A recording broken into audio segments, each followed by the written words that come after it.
Buddhism has been a worshipped art for thousands of years. From its origins in around the 6th century BCE until the current day, Buddhism has been practiced by people all across the globe.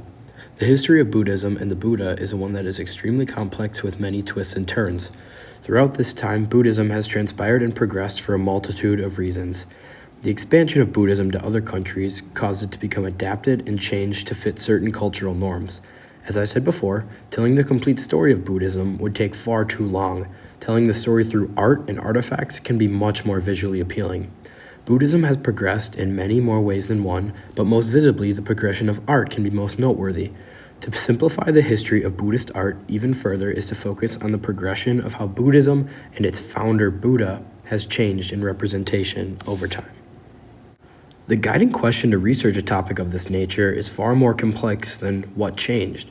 A question that can begin to get one in the realm of progression of Buddha and his representation in art is, what can the progression of Buddha in art tell us about the spread and adaptation of Buddhism across different regions and time periods?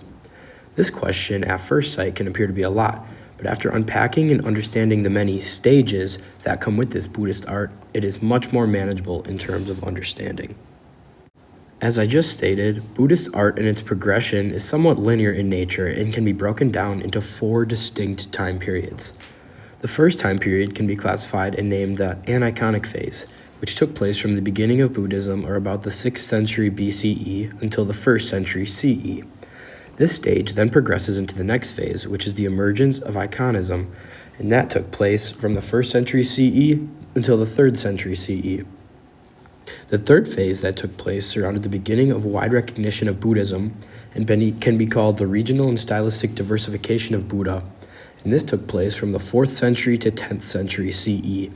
The fourth and final phase of Buddhist art that takes us to the current day can be classified as the modern and contemporary interpretations of Buddha, and that takes place directly after the third phase, beginning in the 11th century, and like I just said, can come all along the way to the modern day in the 21st century.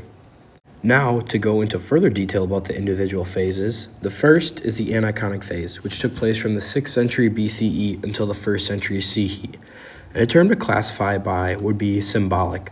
First, to lay the foundation, aniconism can be defined as the absence of visual images, especially in religious contexts, where a deity or sacred entity is represented not by a human or animal figure, but by symbolic objects, natural features, or other non-figurative imagery. This stage is extremely interesting, as in a project that is depicting art, the first phase is actually the lack of it. In the early days of Buddhism, worshippers did not think of Buddha as a person, but rather focused on his transcendence. To go along with this, Buddha was rather recognized in things such as the Bodhi tree, an empty throne, the lotus flower, and the mandala wheel of life. These are things that are still recognized to be associated with the Buddha in the current day, but now Buddha is recognized as a human that walked the earth at one point. Aniconist representations are a somewhat confusing portion of the history of Buddhist art, but nevertheless are an extremely important portion of this history of Buddha and his representation. The historical significance of the first stage is that people practicing Buddhism at this time agreed that the idea of enlightenment cannot be captured, but rather represented through the teachings of Buddha. Moving forward, the next stage of Buddhism and its founder's representation in art can be classified as the emergence of the iconic phase. This phase took place from the 1st until the 3rd century CE and can be classified as the first human representations of Buddha in art. Following the centuries in which Buddha was not represented as a human and rather represented through symbols, he finally was recognized in art during this iconic stage. Under the Kushan Empire, Buddhism had begun its spread and a devotional practice expanded. People began to want images to represent their worship. The overall importance of this era was that there was an overall shift in how devotion was expressed, and this led to the first depictions of Buddha as a human being in art form. Mahayana Buddhism can be seen as the leader for this movement, as they inspired this transition from abstract ideas to much more personalized devotion. Stage 3 of the 4-stage transformation of the representation of Buddha in art can be depicted by the regional and stylistic diversification of Buddhism, and this took place around the 4th to 10th century CE. The main theme of this era was the expansion and localization of not only Buddhism, but also the representation of Buddha in art.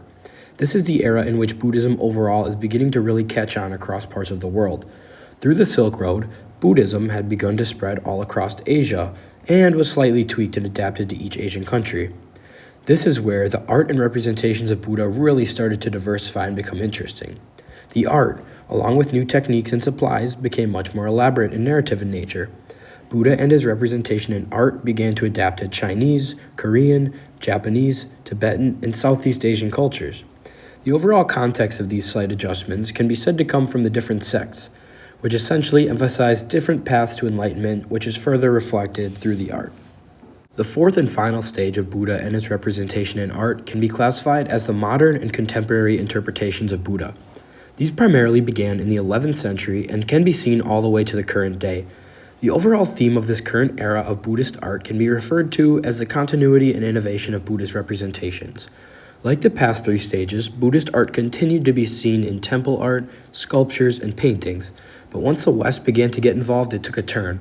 In the 19th century, when Buddhism began to be recognized by Western cultures following the Enlightenment, the art also changed with it.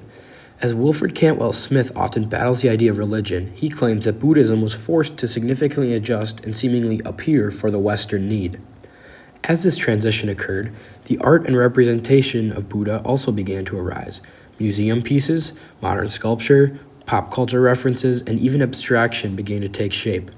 In much more recent times as well, Buddha began to become represented in new media, such as digital installation, graffiti, and is often depicted to be associated with gambling now. These modern representations of Buddha have derived a long way from his first reasonings and depictions.